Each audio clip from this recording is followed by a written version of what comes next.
성경 말씀 마가복음 11장 7절에서 10절 모두 같이 봉독하시겠습니다.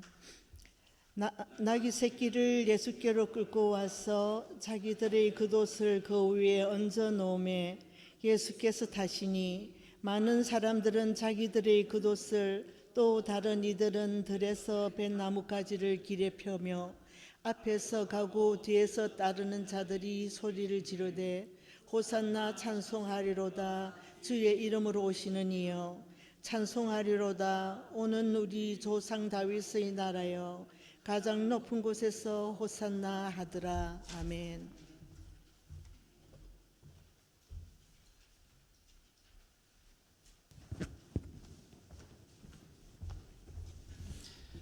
할렐루야. 예, 오늘도 말씀 듣기 전에 우리 서로 인사 나누고 말씀 듣도록 하겠습니다. 오직 예수, 줄여서 오예 인사하시죠. 오예. 오예. 오직 예수님밖에 없습니다. 나를 구원하실 분은 오직 예수 그리스도 한 분밖에 없는 줄로 믿습니다. 할렐루야. 예, 오래 표현합니다. 시작. 여호와의 사랑을 입은 자는 그 곁에 안전히 살리로다. 신명기 33장 12절 말씀. 아멘. 예, 여러 민족 또 나라들이 이제 흩어져 있지만은 살펴보면 각각의 깊은 그런 역사를 가지고 있습니다. 대한민국이야말로 정말 많은 그리고 한많은 참 그런 고난의 그런 역사들이 많이 있어요. 그래서 그 보면은 시대의 그 노래마다 그런 역사의 그런 흔적들이 이렇게 남아져 있어서 아픔을 이렇게 대변을 하고 있습니다. 그래서 오랜 민요 우리가 잘 아는 아리랑, 아리랑도 굉장히 이제 한이 많은 그런 노래입니다. 아리랑, 아리랑, 아리랑, 아라리요, 아리랑 고개를 넘어간다. 그 고개를 넘어가는 게 굉장히 쉽지 않은 걸 표현하는 거죠. 그러면서 나를 버리고 가시는 님은 심리도 못 가서 발병 난다. 절대 즐거운 노래가 아니에요. 아주 아픔, 그 시대의 그 어려움, 힘든 거 이거를 이렇게 표현한 그런 노래입니다.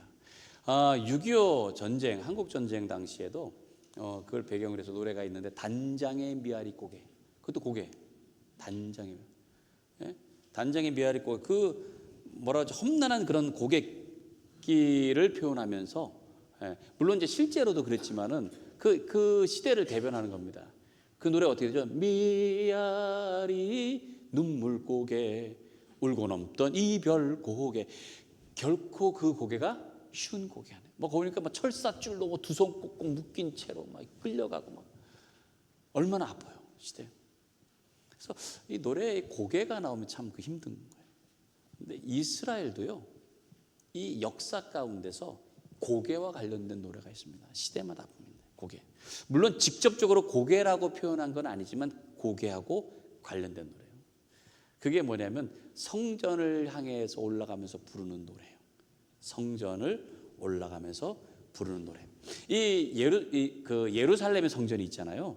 이스라엘 백성들은 흩어져 살다가 명절이면은 성전에 와서 제사를 드려야 돼요. 그래서 먼 길에서 이렇게 이제 여행을 하면 순례길 며칠씩 해서 그 예루살렘을 향해서 갑니다. 근데 가다가 예루살렘이 이렇게 그래도 좀 높은 쪽에 있는데 이렇게 고개가 이렇게 있대요. 거기 이렇게. 그래서 고개를 이렇게 쫙 넘어가면서 바로 그 성전이 이렇게 쫙 보이게 된다고 그래요. 그러니까 그 힘든 순례길. 그러니까 어떤 그 순례의 길뿐만이 아니라 그 이스라엘의 역사도 얼마나 참 고달프고 힘든 그런 역사였습니까? 그거를 이제 노래를 하는 겁니다. 그래서 성전에 올라가는 노래라고 하고 제목이 붙여진 노래들이 바로 그런 노래들인데 시편 120편부터 134편까지 나와 있습니다. 그 중에서 시편 134편 노래가 이렇게 됩니다. 3절까지만 있는 노래예요. 근데 여기 보면은 성전에 올라가는 노래라고 이제 제목이 붙어 있죠. 성전에. 그러니까 성전을 향해서 가면서 부르는 노래예요. 이 노래는 교창 형식이라고 되어 있습니다. 교창 형식. 뭐냐면은 서로 주고받는 그런 노래입니다. 그래서 실제적으로는 1절하고 2절은 순례객들이 부르는 거예요. 그리고 3절은 그 성전에서 일하는 제사장들이 그 축복하면서 화답하면서 부른다고 합니다. 그래서 그런 형식으로 되어 있는 어찌 보면 짧은 그런 노래입니다. 이게 노래. 근데 이걸 읽을 텐데 이렇게 읽으면 좋을 것 같아요. 그 순례객들이 하는 그런 마음을 가지고 여러분들이 1절하고 2절을 읽고요. 제가 그 3절을 이렇게 화답하는 걸로 그렇게 한번 읽어보도록 하겠습니다. 준비되셨나요? 예, 이제 오랜 이제 그 여행길에 많이 지쳐 있고 힘들지만 성전 이제 가까이 왔어요. 거기를 딱 넘어 성전 상상을 하시면서 부르시라고 읽으시라고요. 그냥 읽을 게 아니고 자 준비되셨습니까? 예, 준비되셨어요? Are you ready? 예, 자, 자 보라부터 시작.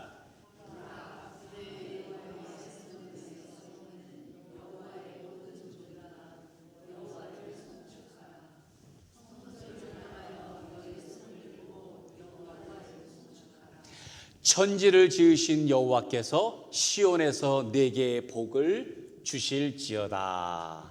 아멘. 이런 식으로 했어요. 이런 식으로.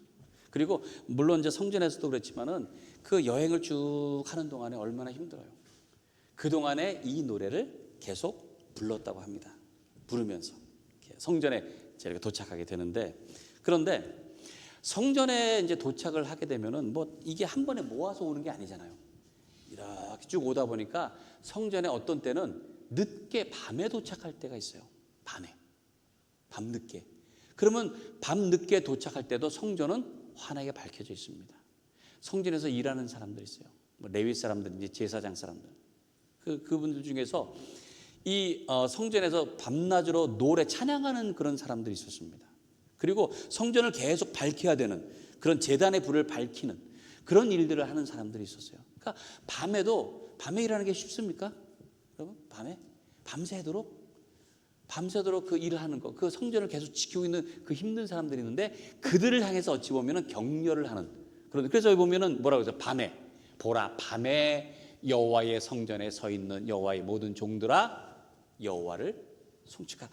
격려하는 그런 말도 있다는 겁니다. 그래서 그 성전을 보면서 감격에 차기도 하고 또 그 밤에 일하고 있는 그 사람들을 위로하기도 하고 그런 마음을 가지고 찬양을 부르는 거예요. 그렇게 부르는데 여기 밤에 주님의 집에 서 있는 주님의 종들이라고 표현하고 있잖아요. 근데 이 종들이 그때 당시에 물론 이제 실제적으로 성전에서 일하는 그런 제사장이나 다른 사람도 있지만은 베드로가 뭐라고 했습니까? 우리는 모든 족속이 다 제사장이라고 그랬습니다. 제사장, 왕 같은 제사장. 그래서 우리도 마찬가지다 이거예요. 우리도 지금 우리가 주님을 위해서 일을 하고 있는 거예요. 밤에도 우리는 일을 하고 있는 그런 주의 종과 마찬가지다. 오늘은 종료주일입니다. 예수님께서 6월절 어린 양 제물이 되시기 위해서 예루살렘 성을 향하고 가시는 거예요. 예수님도 예루살렘 향해서. 근데 명절을 보내려고 많은 사람들이 이제 멀리서부터 또는 가까운 데서부터 이제 오고 있을 거 아니에요? 그러다가 이 노래를 불렀을 거란 말이에요. 이 노래를 부르다가 보니까 예수님이 지나가는 거예요. 예수님이 같이 지나가게 됩니다. 그래서 그 예수님이 예루살렘으로 들어가는 걸 보면서 예수님께서 어린 나귀를 타고 가시는 그 모습을 보고는 종려나무 가시를 또는 겉옷을 벗어서 깔기도 하고 흔들면서 뭐라고 노래합니까? 호산나 호산나 다윗의 자손이여 우리를 구원하소서라고 노래를 또 한다는 거예요. 그것이 바로 오늘 본문에 있는 말씀입니다. 나귀 새끼를 예수께로 끌고 와서 자기들의 겉옷을 그 위에 얹어 놓음에 예수께서 타시니 많은 사람들은 자기들의 겉옷을 또 다른 이들은 들에서 벤 나뭇가지를 길에 펴며 앞에서 가고 뒤에서 따르는 자들이 소리 지르되 호산나 찬송하리로다 주의 이름으로 오시는 이여 찬송하리로다 오는 우리 조상 다윗의 나라여 가장 높은 곳에서 호산나 하더라. 자, 예수님을 보면서 이 노래를 또 부르는 거예요, 그들이. 예? 근데 이 노래가 사실 어찌 보면 좀 외침과도 같은 거예요, 그들에게는. 왜냐하면은 당시에 이스라엘에게 있어서는 역사의 밤과 같은 시간을 보내고 있는 겁니다. 밤과 같은. 그래서 메시아가 와서 우리의 역사에 빛을 밝혀줄 것이다. 그런 기대를 갖고 있었어요. 그래서 하나님을 송축하기를 원하고 있었던 거예요. 근데 예수님께서는 보니까는 나귀를 타고 예루살렘을 가고 계시는 거예요. 나귀를 타고. 나귀를 탄다는 게 뭡니까? 사실 이 사람들이 기대하는 것은 메시아가 가서 이제 로마를 다 물리치고 다시금 그 다윗의 왕가 이스라엘을 회복하기를 원했던 거예요. 그러면은 지금 오는 이 예수님이 메시아라고 한다면 적어도 전쟁을 치르러 갈 수 있어야 되는 거예요. 다스리기 위해서 가는 왕이라면 무엇을 타고 가야 됩니까? 말을 타고 가야 돼요. 말. 백마요, 백마? 네. 말을 타고 가야 되는 거예요. 근데 보니까 말이 아니고 뭡니까? 나귀. 그것도 나귀 새끼예요. 이건 뭘 상징하느냐? 전쟁이 아니고 평화를 상징한다는 거예요. 평화. 그러니까 예수님은 지금 거기서 호산나 우리를 구원하소서라고 말하는 그들의 기대와는 전혀 다르다. 이 사람들은 자유와 해방과 다시금 나라가 회복되는 것, 이것을 원하고 있지만 예수님은 그걸 위한 것이 아니라 우리의 온 인류의 죄를 대신 지시는 어린 양 제물이 되셔서 십자가에 달려 죽으시고 우리의 모든 영혼을 구원하시기 위해서 그것 때문에 지금 가고 계시는 것입니다. 정치적인 왕이 아니에요. 예수님께서 했잖아요. 내 나라는 이 땅에 속한 것이 아니다. 하나님의 나라. 그 하나님의 나라를 다스리시는 평강의 왕으로, 평화의 왕으로 지금 예루살렘 향해서 들어가고 계시는 것입니다. 그런데 나귀를 타고 가시는 그 모습, 그것대로 가가지고 어떻게 됩니까? 그 로마를 점령하는 게 아니고 오히려 그들에게 붙잡혀요. 그리고는 가시면류관을 씌우고 채찍에 맞고 결국에 가서는 조롱당하고 십자가에 달려 죽으시게 된다.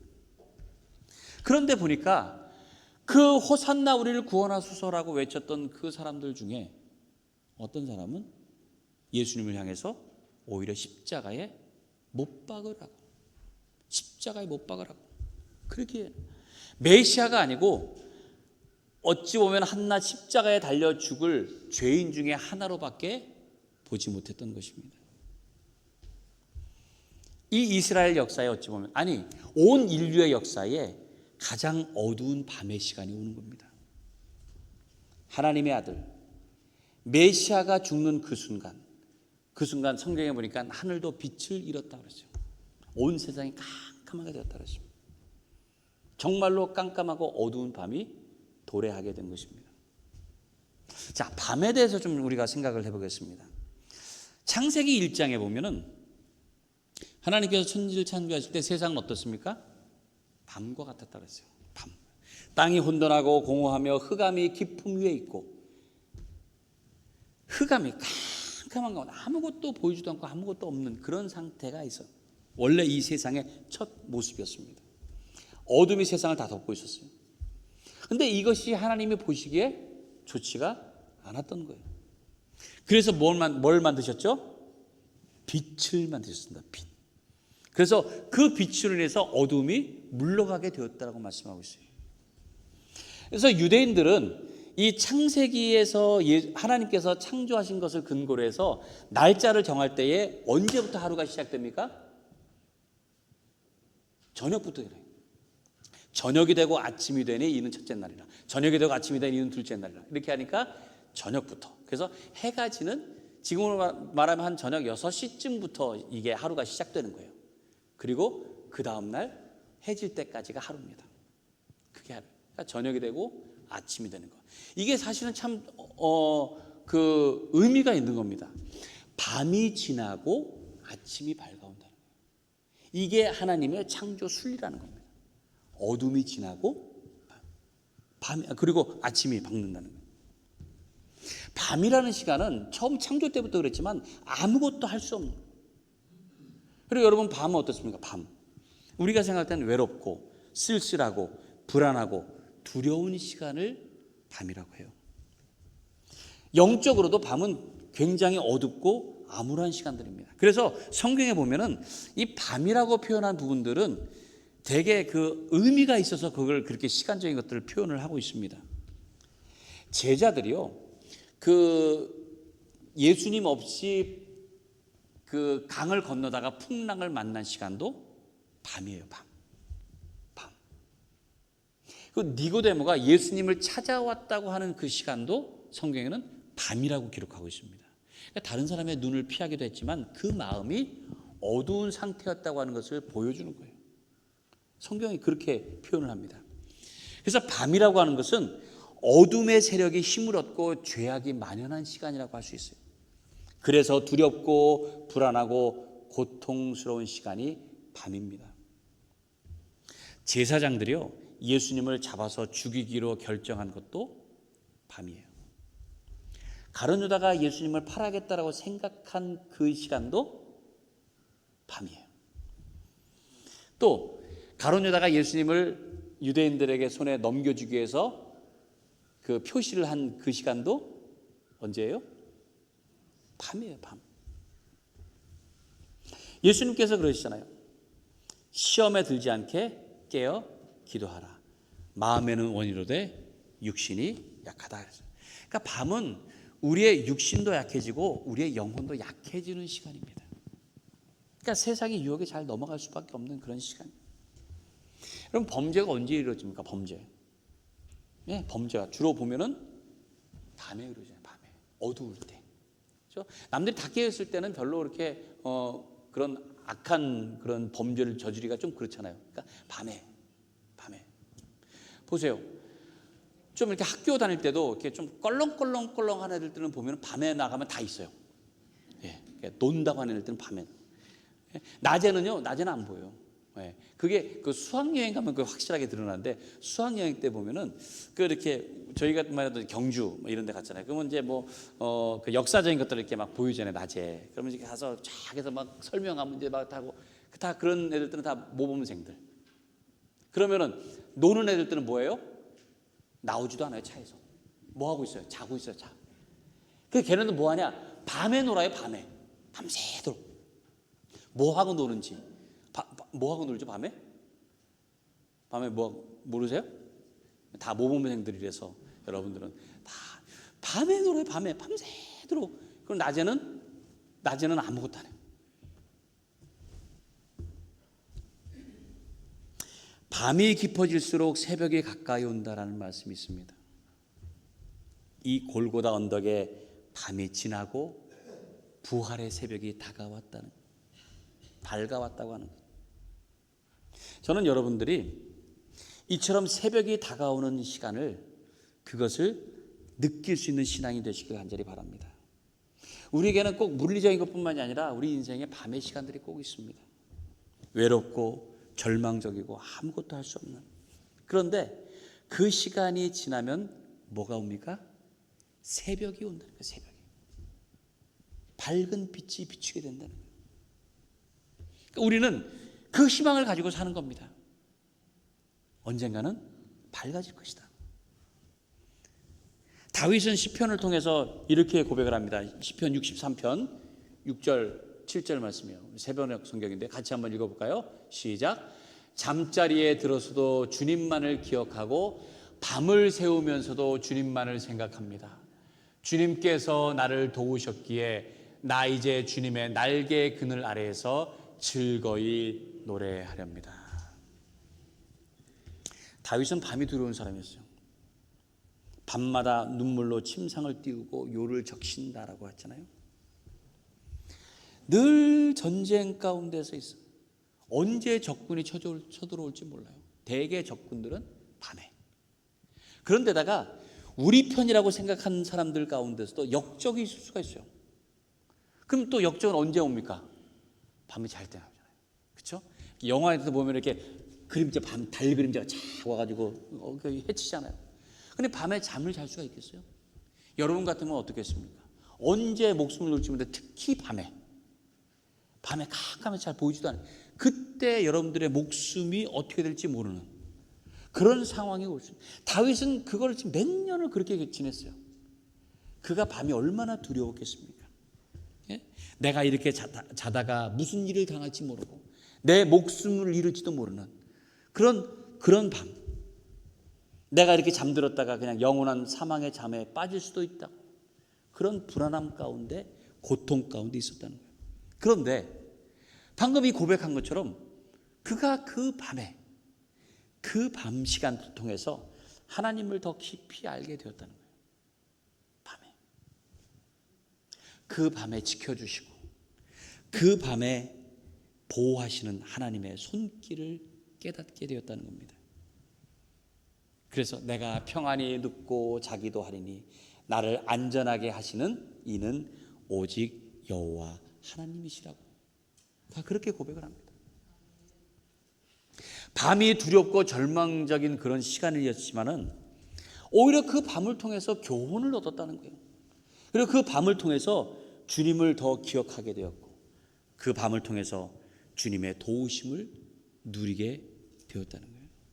그래서 하나님을 송축하고 즐거이 노래한다. 즐거자. 언제요? 밤에. 인생을 살다 보면 밤의 시간도 누구에게나 다 찾아옵니다. 여러분들은 인생의 밤의 시간을 어떻게 보내야 되겠습니까? 그 밤에 외롭고 힘들고 어렵더라도 주님이 계시다고 하는 것. 그래서 오히려 주님과 가까워지고 주님을 찬양하는 유익한 시간이 되시길 간절히 바랍니다. 이번 주간은 고난주간이잖아요. 어찌 보면 부활의 아침을 맞이하기 위해서 반드시 필요한 시간입니다. 밤의 시간, 고난의 시간. 예수님께서는 이 밤의 시간, 고난의 시간을 사실은 피하고 싶었습니다. 그래서 이 고난의 잔을 나에게서 떠나게 할 수 있으면 좋겠습니다. 그랬어요. 하지만 어떠셨습니까? 그거를 그대로 받아들이시다. 그대로 받아. 고난의 밤, 두려운 밤, 이거를 피하지 않고 하나님의 구원을 이루시기 위해서 모든 것을 다 내려놓고 예루살렘을 향해서, 그리고 마지막에는 십자가를 향해서 그가 걸어가신 날이라는 거예요. 이 과정이 있었기 때문에 우리가 죄의 사함을 받은 줄로 믿습니다. 주님의 부활이 그래서 우리에게 값진 것입니다. 우리에게 영원한 생명을 주신 것이다. 고난의 밤이 있었기 때문에 부활의 아침이 영광스럽게 되는 줄로 믿습니다. 오늘 이 9절 10절 말씀 우리 다시 한번 읽어볼까요? 9절 10절 같이 읽습니다. 시작. 앞에서 가고 뒤에서 따르는 자들이 소리 지르되 호산나 찬송하리로다. 주의 이름으로 오시는 이여 찬송하리로다. 오는 우리 조상 다윗의 나라여 가장 높은 곳에서 호산나 하더라. 이스라엘 백성들, 그들의 이 노래는 힘들고 고달픈 마음을 부르짖고 있습니다. 하지만 이 구원을 노래하는 이 그들의 소리, 이것이 결코 헛되지 않았다는 거예요. 하나님께서 그것을 이루어 주셨다는 겁니다. 그들이 노래하는 대로. 절망 중에도 하나님께서는 우리를 위해서 희망을 예비해 놓으신 줄로 믿습니다. 하나님께서 우리를 어둠 가운데서 구원하시려고 하나밖에 없는 아들을 우리에게 보내주신 거예요. 하나님께서 나를 그토록 사랑하신다고 하는 그 믿음만 있으면 우리는 밤에도 희망을 노래할 수 있습니다. 구원을 노래할 수 있습니다.